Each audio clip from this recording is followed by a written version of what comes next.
Mga kapuso, isang bagyo at isang low-pressure area ang minomonitor ng Pag-asa sa loob at labas ng Philippine Area of Responsibility. Ang bagyo sa labas ng PAR huling nakita mahigit 2,000 kilometro ang layo mula sa silangan ng extreme northern Luzon. Sabi ng Pag-asa, mababa naman ang tsansa nitong pumasok sa PAR dahil hilagang kanluran nitong pagkilos. Ang LPA naman na nasa loob ng PAR namataan sa kanluran ng Coron, Palawan.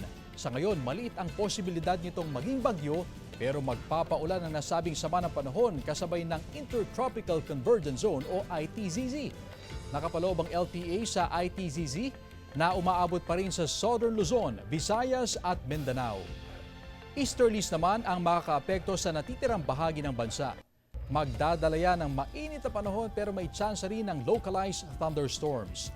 Sa datos ng Metro Weather, posible ang ulan sa ilang bahagi ng Abra, Ilocos Sur, La Union, Pangasinan, Benguet, Zambales, Tarlac, Pampanga, Mountain Province, Ifugao, Nueva Vizcaya, Nueva Ecija, Quirino, Aurora, Isabela at Bulacan. May malalakas na ulan sa ilang lugar kaya maging handa pa rin sa banta ng baha o landslide. May tsansa rin ng ulan sa iba pang bahagi ng bansa.